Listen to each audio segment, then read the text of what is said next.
ఈశ్వరమనో వ్యాపార కళ్యాణి. అది బ్రహ్మాండంగా వచ్చింది. ఇప్పుడు శైలజ గారు అడిగే ముందు మీరు ఏదో అడగబోతున్నారు, అడగపోయారు. సరే మీ ఇష్టం, మీరు అడిగారు పర్లేదు. ఇప్పుడు ఆకుండి శైలజ గారు, అదే బ్రాకెట్ లో నిష్టల శైలజ గారు, ఈమె కూడా మంచి కవయిత్రి. సరే, వారి స్వామి నిష్టల నరసింహం గారు, ఆయన ఇప్పుడు మొత్తం ప్రపంచం అంతటికీ కూడా ఈ లైవ్ ఇస్తూ ఉన్నారు, యూట్యూబ్ లో లైవ్ ఇస్తున్నారు, మొత్తం జరుగుతున్న కార్యక్రమం అంతా. మరి ఈ ఉభయులు కూడా సాహిత్యానికి చేస్తున్న సేవ ఎంతయుగాక ఎంతయో ప్రభుత వహించింది.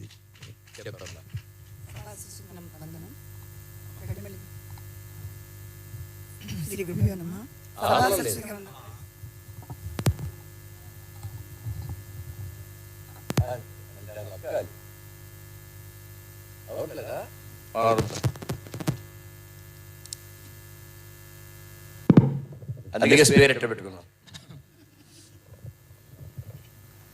శ్రీ గురుభ్యో నమః. సభా సరస్వతికి వందనం. కడిమెల్లి గురువు గారికి నా నమస్మాంజలు. అది నవధాని గారికి నా శుభాకాంక్షలు, శుభాశీస్సులు. నేను ఇవ్వబోయే దత్తపది అంశాలు 3, 6, 7, 10 అన్యార్థంలో, అంశం భారతంలో ఏ సన్నివేశంలోనైనా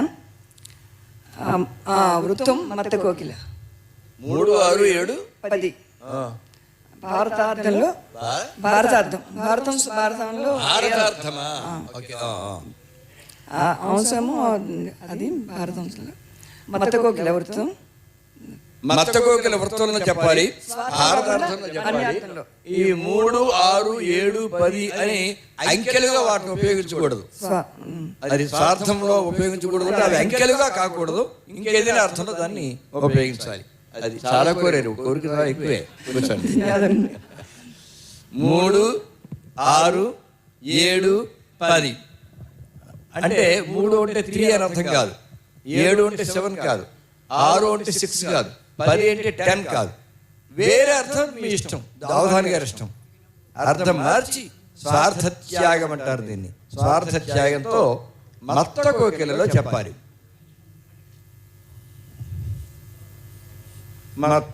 అసలు ఏ వృత్తానికి ఇంత తేలిగ్గా లక్షణం చెప్పలేము. దీనికి చెప్పినట్టుగా మత్త కోకిల మత్త కోకిల మత్త కోకిల కోకిల అంటే మత్త కోకిల అయిపోతుంది అంతే. ఇంత తేలిక ఇంక దేనిగా చెప్పడానికి వీలుండదు.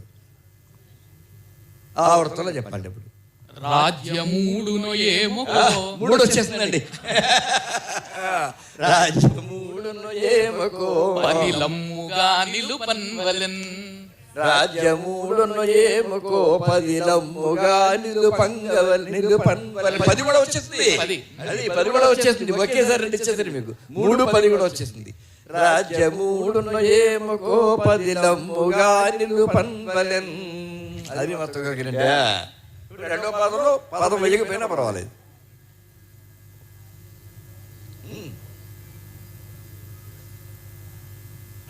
రాజ్య సత్వ విదాయకుండుగా. రాజ్య వేసుకున్నారుగా, కావాలని వేసుకున్నాడు నేను. రాజ్య సత్వ విదాయకుండుగా, విధాయకుండుగా విశేషణ దదాతి. ఓబ్బో సరి విధాయకుండు, బాగా గొప్ప తాతగా అన్నమాట. రాజ్య సత్వ విదాయకుండుగా, రాజ్య సత్వ విదాయకుండుగా. నాయకుడిగా అనొచ్చు, మళ్ళీ విశ్వనాథ వారి బాణి ఇక్కడ ఎందుకులే అని మళ్ళీ ఎవరో ప్రశ్నించడం సమాధానం చెప్పడం ఎందుకులే అని విధాయకుండుగా అని వారు చేసుకున్నారు. పద్మనేత్రుడు తోడుగా. బాగుంది. రాజ్య సత్వ విదాయకుండుగా పద్మనేత్రుడు తోడుగా. ఇంకెందులో పదం పెట్టలేదు, 2 పదాలు పైన పెట్టేశాం. రాజ్యమూడును ఏమో పదిలమ్ముగా నిలుపన్వలెన్. రాజ్య సత్వ విదాయకుండుగా పద్మనేత్రుడు తోడుగా. 3 అని అంకె ఆవిడిస్తే రాజ్యం 3 ఏమోకో, రాజ్యాన్ని ఊడిపోతుందేమో అన్న అర్థంతో 3 అనే పదం వచ్చేసింది. అలాగే 10 10 అనే అర్థం కాకుండా పదిలమ్ముగా అనే మాటతో 10 అనే అంకె కూడా వచ్చేసింది. తర్వాత 3వ దత్తపదినిస్తున్న వారు అవధాన ప్రియ. ధీ వైదుష్య సరస్వతి జననియై దేవీకృతుల్ వెల్గెడిన్. అంతే అంతే. ఆ తర్వాత కవయిత్రి ఆకుండి శైలజ గారు ఇచ్చినటువంటిది 3 మత్త కోకిల కదా, 3, 6, 7, 10 అంతే.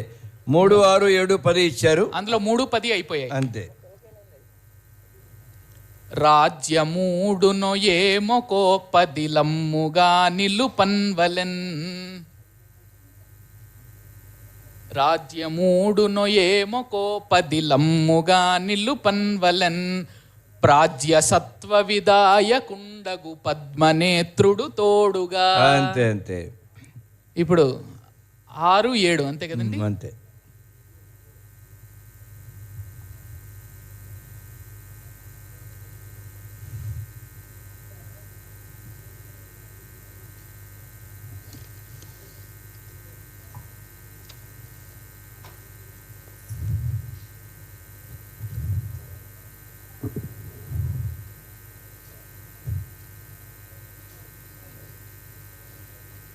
యుజ్యమై 13 నేడుల వనవాసం. వనవాసం, వనవాసం అజ్ఞాతవాసం కలిపి 7, అక్కడ 7 వచ్చింది. యుజ్యమై 13 నేడుల.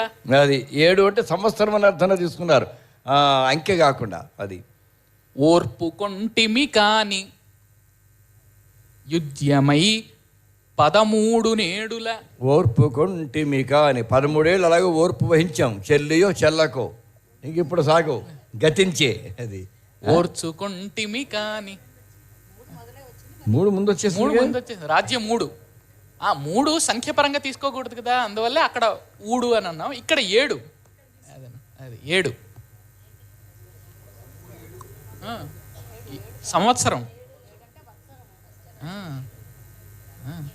అదే యుజ్యమై 13 నేడుల. 3 సంవత్సరాలు అని అర్థం అన్నమాట. ఓర్చుకొంటిమి కాని.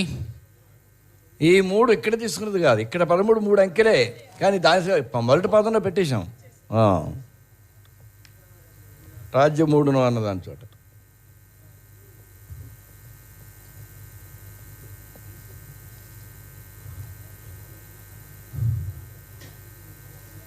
సామ్రాజ్య కోపమే 6నే.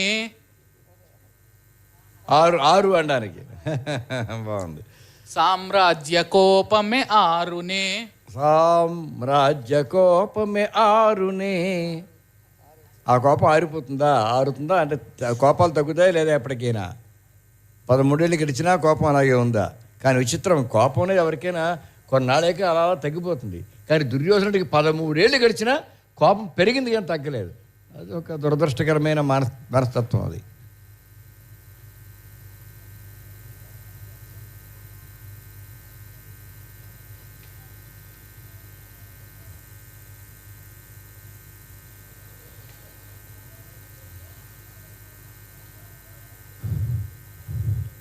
సామ్రాజ్య కోపమే 6నే.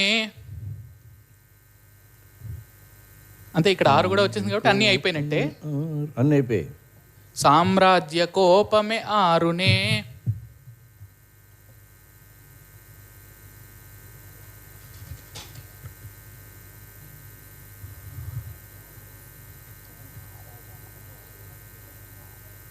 రణమార్గమే సమకూరునే. సామ్రాజ్య కోపమే 6నే. రణమార్గమే సమకూరునే. రణమార్గమే సమకూరు. ఆ కోపమే అయిపోతుందా లేదా యుద్ధమే వస్తుందా? అదనమాట. అంటే సంధి జరుగుతుందా యుద్ధం జరుగుతుందా అనేటువంటిది. రణకోపం, రణమార్గం, యుద్ధ మార్గం. రణమార్గమే రణమార్గమే సమకూరునే. రణమార్గమే సమకూరునే. అది ఎప్పటికైనా కానీ చిట్ట చివరిలో ఎప్పటికీ ఎవరు ఊహించని మాట ధర్మరాజు అంటాడు. అంతవరకు ఎవరు ఊహించలా.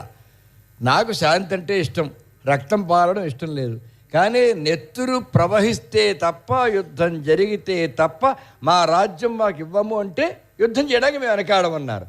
అమ్మయ్య అనుకున్నావు కదా భీముడు, కృష్ణుడు, అర్జునుడు కూడాను. ఈ మాట కోసం ఎదురు చూస్తున్నా, 13 ఏళ్ళు ఎదురు చూసామయ్యా, ఇంకా చూసుకో మా సంగతి అయినది. చాలా రేగిపోయారంతే, ఇంకది అనుమానం లేదు. రైట్, సరే అనేస్తారా?